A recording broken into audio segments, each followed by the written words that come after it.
Hello दोस्तों, कैसे हैं आप लोग? बढ़िया एकदम। चलिए हम लोग स्टार्ट करेंगे फिजिक्स पढ़ना। मैं हूं डॉक्टर RBS सेंगर। तो क्लास 11 में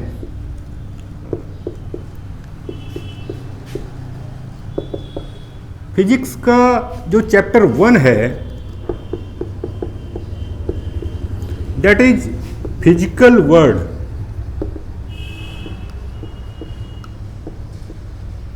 कौन सा चैप्टर है? Physical world. फिजिकल वर्ल्ड का मतलब होता है भौतिक जगत। भौतिक जगत। और मुझे लगता है ये बहुत लोगों को पता होगा कि भौतिक जगत क्या होता है। हमारे आसपास जो भी कुछ हमें दिखाई दे रहा है that is called physical world और भौतिक जगत। अब हमारे आसपास क्या क्या दिखाई दे रहा है? हमें बहुत सब कुछ दिखाई दे रहा है ना। दिन रात, चांद, तारे, सूरज, है ना, ट्रेन, मोटरसाइकिल, मैं, आप, माइक, मोबाइल, कैमरा, ठीक है। तो जितनी भी सारी चीज़ें हमको दिखाई दे रही हैं इन सबको बोला जाता है फिजिकल वर्ल्ड, जो भी हमें आसपास दिखाई दे रहा है। अब इस फिजिकल वर्ल्ड की स्टडी करने के लिए जो सब्जेक्ट होता है, इस फिजिकल वर्ल्ड की स्टडी करने के लिए जो सब्जेक्ट होता है उसको बोला जाता है, उसको क्या बोला जाता है? साइंस। उस वर्ड को बोला जाता है साइंस। अब क्वेश्चन ये आता है कि साइंस क्या होता है? भाई देखो, आप लोग फिजिक्स पढ़ रहे हैं तो आपके तुरंत दिमाग में क्वेश्चन तो अराइज होने चाहिए, है ना। आपको कोई भी वर्ड लिखा हुआ दिखता है तो क्वेश्चन दिमाग में आना चाहिए कि ये क्या होता है, ठीक है। तो साइंस क्या होता है? साइंस बेसिकली एक लैटिन वर्ड है साइंटिया, यहां से आया हुआ है। और इस साइंटिया वर्ड का मतलब होता था टू नो। क्या मतलब होता था इसका? To know. तो ये तो साइंटिया वर्ड हो गया, यहां से साइंस आया हुआ है, साइंस यहां से वर्ड बन गया है। लेकिन साइंस का एक्चुअल में मतलब क्या है? अगर हम इंडिया की बात करें तो इंडिया में साइंस को हम लोग क्या कहते हैं? विज्ञान। विज्ञान वर्ड दो वर्डों से मिलकर बना हुआ है। मुझे बहुत ज़्यादा संस्कृत नहीं आती है। वी प्लस ज्ञान। इस वी का मतलब होता है विविध। विविध का मतलब क्या होता है? बहुत सारा, है ना, बहुत सारे तरीकों का, अलग अलग तरीकों का, है ना। इसको हम लोग बोलते हैं विविध, यानी कई तरह का ज्ञान। कई तरह का ज्ञान जो होता है उसको हम लोग कहते हैं विज्ञान। इसी तरीके से, जैसे मैंने ये तो बता दिया, हिंदी में विज्ञान बोलते हैं। इसी तरीके से एक और वर्ड होता है इल्म। ये उर्दू का वर्ड है। मुझे उर्दू नहीं लिखनी आती इल्म की, इसलिए मैंने इंग्लिश में ही लिख दिया है। और इल्म का मतलब भी क्या होता है? ज्ञान या नॉलेज, टू नो, जानना। तो ये तो हो गया साइंस वर्ड कहाँ से आया हुआ है। अब हम लोगों को आगे बढ़ना है कि एक्चुअली में साइंस होता क्या है। ये तो ठीक है, हो गया कि साइंस कहाँ से आया हुआ है, वर्ड हमने बता दिया कि साइंस कैसे वर्ड बना हुआ है। साइंस की डेफिनेशन हम लोग लिखेंगे। साइंस की लिखिए definition. Science is a systematic attempt to understand natural phenomena, to understand natural phenomena in as much detail and depth as possible। क्या मतलब हुआ? Science is a systematic attempt, यानी साइंस क्या है? एक सिस्टमैटिक तरीका है, एक क्रमबद्ध तरीका है टू अंडरस्टैंड, समझने का, किसको? नेचुरल फिनोमेना को। यानी हमारे आसपास जो भी कुछ हो रहा है, जो भी हमें दिखाई दे रहा है, जैसे मान लीजिए दिन है, दिन क्यों हो रहा है, रात क्यों हो रही है, ट्रेन कैसे चल रही है, मोटरसाइकिल कैसे चल रही है, मैं माइक से कैसे बोल रहा हूँ।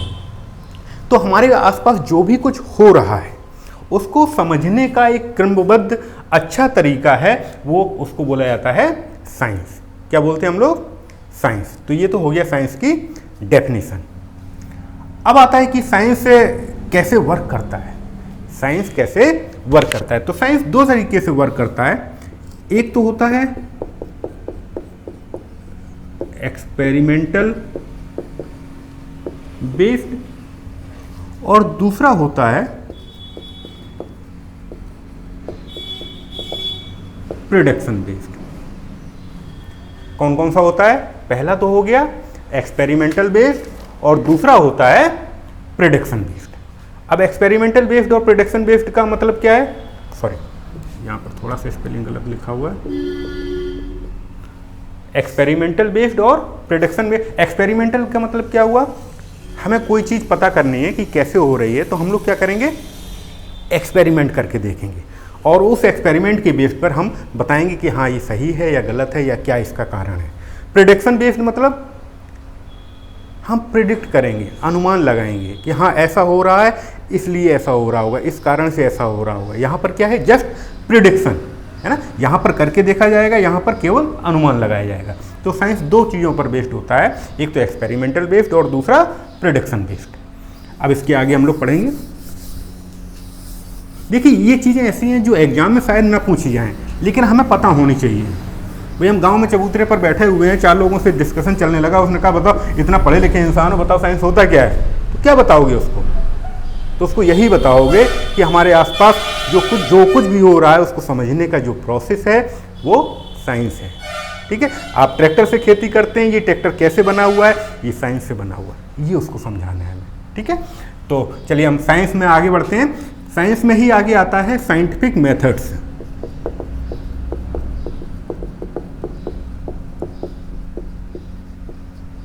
साइंटिफिक मेथड्स, कौन कौन से साइंटिफिक मेथड्स होते हैं वो हम लोग देखेंगे।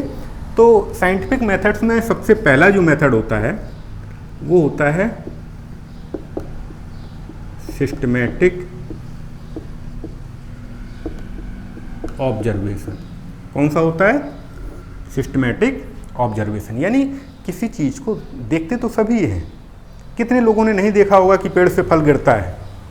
सभी ने देखा होगा पेड़ से फल गिरता है। अरे सेब नहीं देखा होगा तो आम देखा होगा, आम नहीं देखा होगा तो लीची देखी होगी, और भी कई सारे फल होते हैं, है ना। लेकिन न्यूटन ने ही क्यों ऑब्जर्व किया हो? तो हमें क्या है, साइंटिफिक मेथड जब हम डिस्कस करेंगे या उसकी स्टडी की जाती है तो सबसे पहला पॉइंट क्या होता है? Systematic observation. दूसरा होता है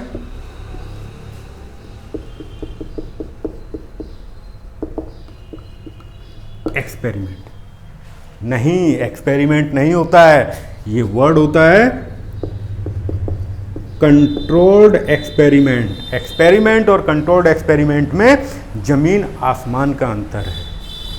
अरे भाई, हाइड्रोजन बम और एटम बम और ये कौन कौन से बम जो बने हुए हैं, अगर ये कंट्रोल्ड एक्सपेरिमेंट नहीं होते तो अभी शायद मैं आपके सामने बोल नहीं रहा होता, ये दुनिया शायद नहीं होती।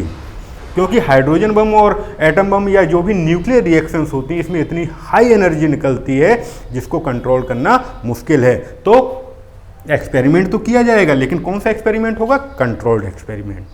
ठीक है, उसके बाद अगला जो साइंटिफिक मेथड होता है, अब भाई एक्सपेरिमेंट पहले हमने ऑब्जर्व कर लिया, एक्सपेरिमेंट भी कर दिया, तो क्या होगा? कुछ रिजल्ट आएंगे। अब उन रिजल्ट को सही तरीके से हमें पुट करना होगा, सही तरीके से। जैसे मान लीजिए कई सारे रिजल्ट आ गए तो हम टेबल बनाएंगे, टेबल को असेंडिंग डिसेंडिंग ऑर्डर में लिखेंगे, है ना।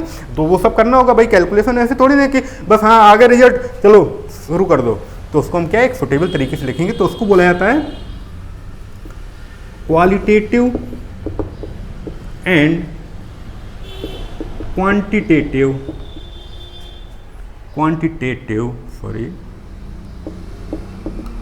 रीजनिंग।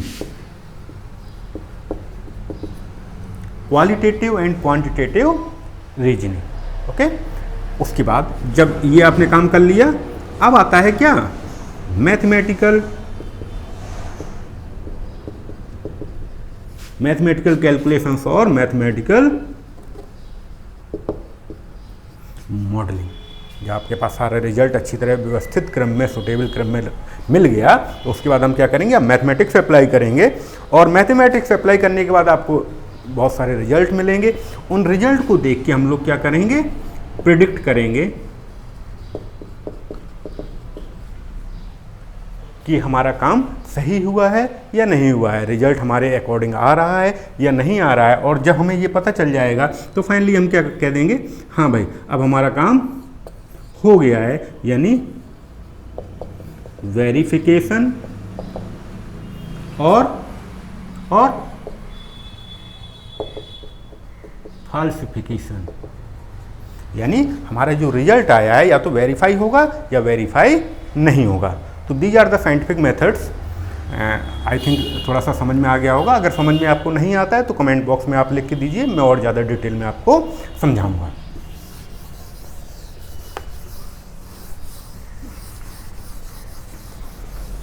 देखिए ये जो क्लास होगी नॉर्मल वीडियो लेक्चर्स की तरह हमें नहीं लेना है। मेरी भी कोशिश यही रहेगी, हम लोग नॉर्मल जो क्लास होती है, कोचिंग होती है, वहाँ पर जिस तरीके से स्टडी करते हैं उसी तरीके से स्टडी करने की हमारी कोशिश रहेगी। जो वीडियो लेक्चर बहुत सारे यूट्यूब पर पड़े हुए हैं, आप लोग देख सकते हैं। तो हमारा मकसद वो नहीं है कि उन्हीं वीडियो लेक्चर की तरह हम वीडियो बना दें, है ना। तो हम बिल्कुल नॉर्मल तरीके, बिल्कुल रियल लाइफ में जैसे हम लोग पढ़ते हैं उसी तरीके से हमें पढ़ने की कोशिश करनी है। चलिए आगे हम लोग बढ़ते हैं। एक वर्ड लिखिएगा स्टार बना के फॉर सेंटेंस। साइंस इज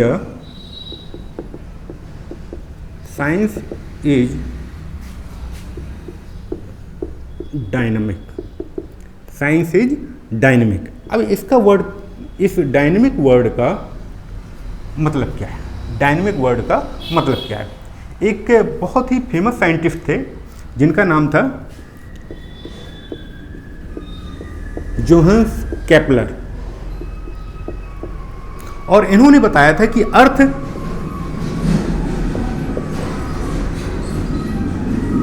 सन के चारों तरफ एक ऑर्बिट में रोटेट कर रहा है और सन उसके कहां पर है? सेंटर में। ये अर्थ है, ये सन है। उतना बड़ा नहीं बनाया है जितना होता है, कोई बात नहीं, मेरी ड्राइंग उतनी अच्छी नहीं है। तो ये अर्थ है, ये सन है, और क्या बोला उन्होंने कि सन उसके सेंटर में। यानी ये जो ऑर्बिट है, ये कौन सा ऑर्बिट है? सर्कुलर ऑर्बिट है। ये किसने बताया था? केपलर ने। और उनके बताया, जो उन्होंने बताया उससे क्या है, उस टाइम पर बहुत सारे फिनोमेना नए नए आए होंगे, बहुत सारी टेक्नोलॉजी डेवलप हुई होंगी, है ना। लेकिन फिर क्या हुआ, धीमे धीमे टेक्नोलॉजी डेवलप हुई और ज़्यादा डेवलप हुई, नया नया इन्वेंशन हुआ और नए नए साइंटिस्ट आए, और उन्होंने फिर क्या बताया कि सन जो होता है वो तो सन ही होता है, अर्थ जो होता है वो अर्थ ही होता है, लेकिन अर्थ जो होता है वो सन के चारों तरफ एक सर्कुलर पाथ में चक्कर नहीं लगाता है। कैसे लगाता है? एक एलिप्टिकल पाथ में।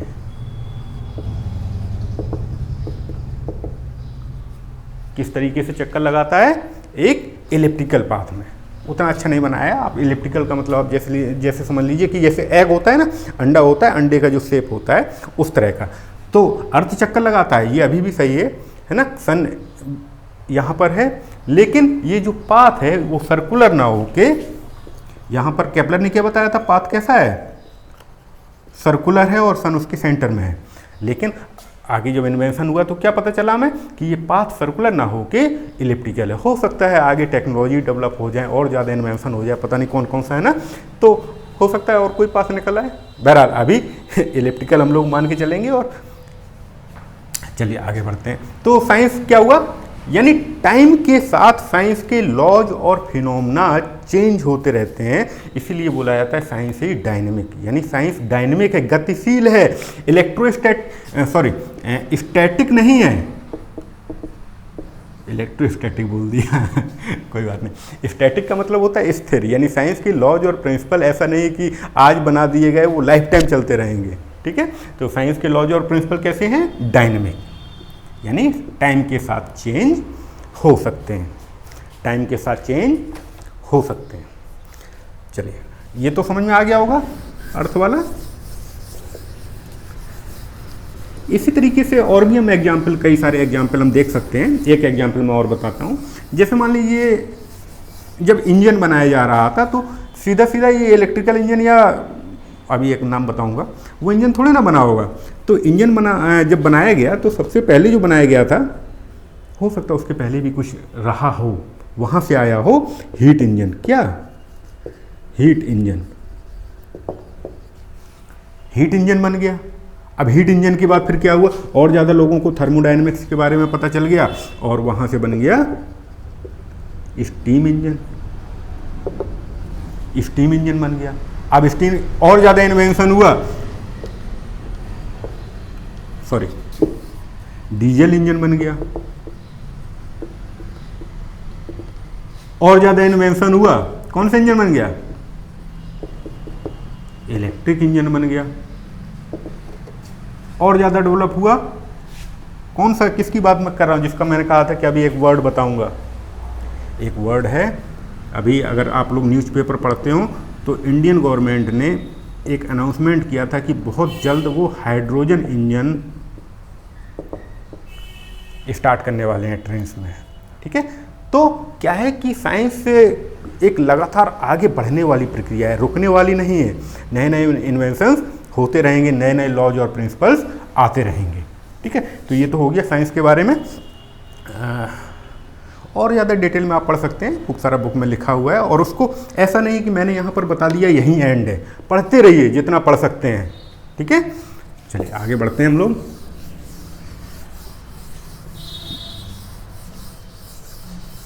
अब हम लोग आते हैं फिजिक्स पर। अब हम लोग आते हैं कहाँ पर? फिजिक्स पर आते हैं हम लोग। तो फिजिक्स होता क्या है? फिजिक्स, अभी हम लोगों ने साइंस डिस्कस किया, क्या था? यानी हमारे नेचर में जो भी कुछ हो रहा है उसको हमें जितना हम अंदर गहराई तक जा सकते हैं उसको जानने की कोशिश करेंगे। ह्यूमन की टेंडेंसी होती है आगे बढ़ते रहना, है ना। तो अब हम लोग डिस्कस करेंगे। अब क्या, हमारे आसपास बहुत सारी चीज़ें हो रही हैं, तो ऐसा नहीं है कि फिजिक्स में हम सारा कुछ पढ़ लेंगे। साइंस के अंदर फिजिक्स आता है ना, लेकिन फिजिक्स के अंदर साइंस थोड़ी ना आता है। तो फिजिक्स क्या है, कुछ लिमिटेड चीज़ों को हम लोग डिस्कस करेंगे। तो यहाँ पर हम लोग डेफिनेशन लिखेंगे एक, फिजिक्स इज द, लिखिए आप लोग, physics is the natural science, मैं लिख देता हूँ, physics is the natural science that studied, क्या क्या स्टडी करते हैं? फिजिक्स भी एक नेचुरल साइंस है, लेकिन यहां पर हम लोग क्या क्या स्टडी करेंगे? लिखेंगे मैटर, मोशन एंड एनर्जी। यानी हमारे आसपास जो भी कुछ हो रहा है उस सब कुछ में से फिजिक्स में हम लोग क्या क्या स्टडी करेंगे? मैटर, मोशन, मैटर आपको पता होगा पदार्थ, मोशन गति, एंड एनर्जी मीन्स ऊर्जा। ठीक है, तो ये सारी चीज़ें फिजिक्स में डिस्कस की जाएंगी। अब जैसा कि मैंने साइंस में तुम्हें बताया था कि साइंस वर्ड कहाँ से आया हुआ है, साइंस वर्ड कहाँ से आया हुआ था? साइंटिया वर्ड से। इसी तरीके से फिजिक्स वर्ड जो आया हुआ है, हो सकता है मैं स्पेलिंग गलत लिख जाऊँ, परेशान मत होना। एक फिजिक वर्ड होता है, शायद वही ग्रीक या लैटिन कुछ होगा, फिजिक वर्ड होता है, और इस फिजिक वर्ड का मतलब होता है to understand nature, to understand all about nature, यानी नेचर के बारे में समझना। हिंदी में तो आपको सभी को पता है, हिंदी में तो फिजिक्स का क्या नाम होता है? हिंदी में या संस्कृत शायद पहले चलती होगी, उन्होंने नाम दिया था, क्या नाम दिया था? भौतिकी। हम लोग भौतिक विज्ञान पढ़े हैं, तुम लोग फिजिक्स पढ़ रहे हो, हम लोग भौतिक विज्ञान पढ़े हैं। तो बहरहाल भौतिकी हो या फिजिक्स हो, इन सब का मतलब क्या है? नेचर के बारे में पढ़ना, नेचर के बारे में हमें जानने की कोशिश करना। अब आप लोगों को जब भी कुछ लिखना हो, मान लीजिए मैं मिटा रहा हूं, तो क्या है, उसके पहले स्क्रीनशॉट ले लिया करो। ठीक है, चलिए आगे बढ़ते हैं हम लोग। फिजिक्स, फिजिक्स 2 प्रिंसिपल पर वर्क करता है। फिजिक्स 2 प्रिंसिपल पर वर्क करता है। फिजिक्स कौन कौन से प्रिंसिपल पर वर्क करता है? 2 प्रिंसिपल पर वर्क करता है, और उनका नाम जो होता है, पहला होता है यूनिफिकेशन और दूसरा होता है रिडक्शन। पहला होता है क्या, यूनिफिकेशन, और दूसरा होता है रिडक्शन। तो हम लोग एक एक करके देखेंगे। पहले हम लोग देखते हैं यूनिफिकेशन। यूनिफिकेशन क्या होता है?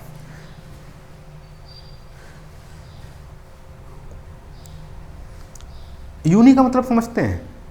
यूनि का मतलब समझते हैं? यूनि का मतलब एक, यानी एक ही प्रिंसिपल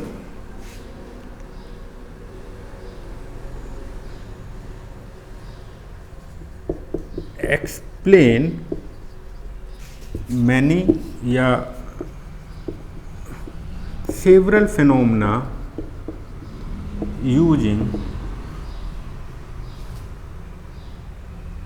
सिंगल और लिमिटेड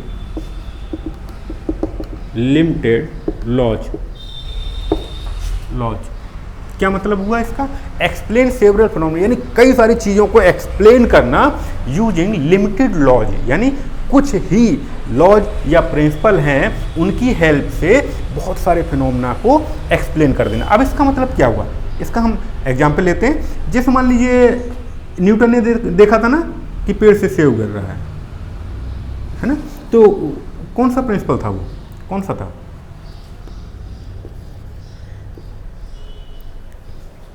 क्या था? ग्रेविटेशनल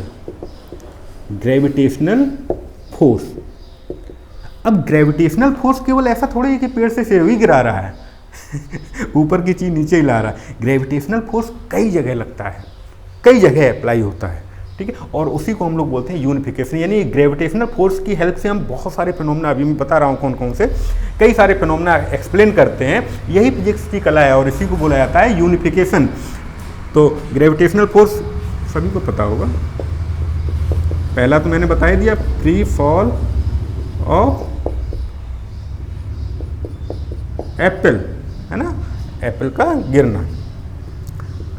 और आगे समझने की कोशिश करते हैं, अर्थ का सन के चारों तरफ चक्कर लगाना, है ना, rotation of earth around the sun. और बताओ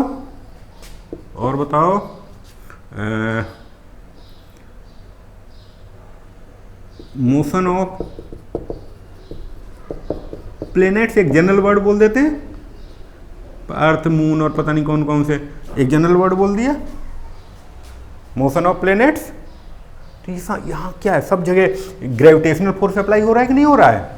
उसी के कारण तो ये सब बंधा हुआ है वर्ड, नहीं तो पता नहीं क्या क्या होता। उसी के कारण तुम लोग यहाँ बैठे हुए हो ग्रेविटेशनल फोर्स है। चलिए कोई बात नहीं। तो ये क्या हो गया, एक प्रिंसिपल से कई सारे फिनोमेना को हमने एक्सप्लेन कर। कुछ लोग कह रहे होंगे भाई कि सर एक ही बात को पता नहीं कितनी बार बोलते हैं। अरे इसलिए ऐसा नहीं कि आदत है, आदत नहीं है। जितनी ज़्यादा बार बोलेंगे हम उतनी ज़्यादा बार आप लोग सुनेंगे और उतना ही आपको याद हो जाएगा। जैसे मैंने अभी पहले थोड़ी देर पहले बताया था आपको कि ये क्लास नॉर्मल वीडियो लेक्चर की तरह नहीं होगी। मेरा कोई भी लेक्चर यूट्यूब पर जो भी लेक्चर आप देखेंगे वो नॉर्मल वीडियोज की तरह नहीं होगा कि आए और तार तार तार तार बोल दिया और उनका काम खत्म और चले गए, ठीक है। एक नॉर्मल रियल क्लास जिस तरीके से होती है बिल्कुल उसी तरीके से बनाने की हम लोग कोशिश करेंगे। बस आप लोग कोऑपरेट करिएगा। केवल आपको कुछ नहीं करना है, रेगुलर कोई भी आप एक टाइम चूज कर लीजिए, उस टाइम पर आपको देखना है। क्योंकि जब तक रेगुलरिटी नहीं होगी, नॉर्मल कोचिंग में हम लोग क्या करते हैं, रेगुलरिटी तो होती है भाई, नहीं तो आदमी क्या घर पे वीडियो देख के पढ़ ले, फिर कोचिंग क्यों जाए। वो केवल एक ही चीज़ कि वहाँ पर सर एक रेगुलर टाइम पर, फिक्स टाइम पर आएंगे और वो आपको 1 घंटा पूरा पढ़ाएंगे और आप लोग पढ़ेंगे। इसीलिए केवल रेगुलरिटी बहुत इंपॉर्टेंट है ना, तो वो ध्यान रखिएगा। चलिए आगे हम लोग और थोड़ा सा एक्सप्लेन करेंगे यूनिफिकेशन को। यूनिफिकेशन को समझने के लिए एक और मैं साइंटिस्ट का नाम बताता हूँ, और वो साइंटिस्ट का नाम है मैक्सवेल। और इन्होंने क्या है, इक्वेशंस दी थी, कुछ 4 इक्वेशंस दी थी, और उन चारों इक्वेशन में उन्होंने पूरी दुनिया समझा दी यार मतलब पूरी फिजिक्स ख़त्म कर दी जितना आप लोग पढ़ेंगे, नहीं उतना तो नहीं कह सकते लेकिन ज़्यादातर फिजिक्स उन्होंने ख़त्म कर दी। 4 इक्वेशन दी थी। चलिए बात करते हैं।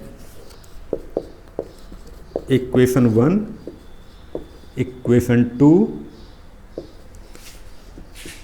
इक्वेशन 3 और इक्वेशन 4। इक्वेशन 1 में इन्होंने मतलब इलेक्ट्रोस्टैटिक्स जितना भी था। इलेक्ट्रोस्टैटिक क्या होता है? चार्ज से रिलेटेड जो भी इलेक्ट्रिकल इंजीनियरिंग की या इलेक्ट्रिसिटी की जो भी डिस्कशन होता है उसको इलेक्ट्रोस्टैटिक्स की कैटेगरी में रखा जाता है। वो सारा का सारा उन्होंने इक्वेशन 1 से समझा दिया। दूसरी इक्वेशन में उन्होंने बताया कि इलेक्ट्रोडायनेमिक, दूसरी इक्वेशन से उन्होंने पूरा इलेक्ट्रोडायनेमिक समझा दिया पूरा। ये स्टैटिक, स्टेशनरी चार्ज है ना, यहाँ पर इलेक्ट्रोडायनेमिक, डायनेमिक की बात करेंगे तो गतिशील charge, movable charge. Movable charge का मतलब करंट से रिलेटेड जो भी इनकी थ्योरी थी पूरा उन्होंने इक्वेशन 2 में समझा दिया। इक्वेशन 3 में उन्होंने बता दिया पूरा मैग्नेटिज्म। अरे भाई मैग्नेटिज्म और इलेक्ट्रिसिटी और मैग्नेटिज्म को अगर नहीं मिलाया जाता तो जो तुम हवा ले रहे हो नहीं ले पाते। ये फैन जो चलता है इलेक्ट्रोमैग्नेटिक इफेक्ट है ना चलिए आगे बढ़ते हैं हम लोग। तो ये इक्वेशन 3 में उन्होंने पूरा मैग्नेटिज्म पूरा ख़त्म कर दिया। और इक्वेशन नंबर 4 में हेलो हेलो हेलो हेलो, ये तुम लोग जो बात करते हो ना अपनी गर्लफ्रेंड से, ये इक्वेशन 4 से आया हुआ है पूरा। कौन सा? इलेक्ट्रोमैग्नेटिक वेव, पूरा कम्युनिकेशन सिस्टम यहाँ से आया हुआ है। तो हो गया ना पूरा फिजिक्स। उन्होंने पूरा फिजिक्स नहीं लेकिन फिजिक्स का बहुत पोर्शन मैक्सवेल ने कवर किया है। चलिए आगे बढ़ते हैं हम लोग। तो ये फिजिक्स की कला है ना, यूनिफिकेशन, यानी कुछ ही लॉज से बहुत सारे प्रिंसिपल को एक्सप्लेन कर देना। तो ये तो हो गया ऑल अबाउट यूनिफिकेशन। चलिए आगे बढ़ते हैं हम लोग। रिडक्शन, इसको मिटा देता हूँ मैं। आगे बढ़ते हैं। रिडक्शनिज्म क्या होता है? रिडक्शनिज्म ये होता है जैसे मान लीजिए हमें कोई बहुत बड़ा या कॉम्प्लेक्स सिस्टम को डिस्कस करना है तो अब डायरेक्ट तो कर नहीं पाएंगे। जैसे मान लीजिए मैं कह दूं कि बताओ फैन कैसे चल रहा है या फैन में क्या क्या होता है, तुम्हें कुछ पता है? नहीं पता है। लेकिन अगर मैं तुम्हें अलग अलग पार्ट के बारे में बता दूं, है ना, हर पार्ट का अलग अलग बता दूं और उसका प्रिंसिपल बताऊं अलग, तो आप फिर मिल के बता देंगे कि हाँ मिला के कि ये ऐसा ऐसा किया गया और यहाँ से फिर ये करंट हमने दिया, स्विच ऑन किया और पंखा चलने लगा। तो ये क्या है? रिडक्शन है। यानी कोई भी बिगर या कॉम्प्लेक्स सिस्टम होगा उसको क्या करेंगे हम? रिड्यूस करेंगे। उसको क्या करेंगे? रिड्यूस करेंगे। रिड्यूस करेंगे और किसमें? स्मॉल पार्ट्स या प्रिंसिपल। उसको हम रिड्यूस करेंगे छोटे छोटे पार्ट में और उन छोटे छोटे पार्ट का हम लोग डिस्कशन करेंगे, है ना। तो ये क्या है? रिडक्शनिज्म। यानी हमने एक बहुत फैन की स्टडी करनी थी तो फैन तो आपको पता नहीं, तो हमने बता दिया कि फैन में क्या क्या होता है। स्टेटर होता है, फिर बताया कि रोटर होता है और फिर बताया कि वाइंडिंग्स होती हैं, है ना बताया कैपेसिटर होता है। तो क्या है, अलग अलग पार्ट के बारे में हमने बताया और हमने फिर उसकी स्टडी करी। तो this is reductionism. This is reductionism. तो रिडक्शनिज्म में बहुत ज़्यादा बताने की ज़रूरत नहीं है। चलिए हम लोग यहाँ पर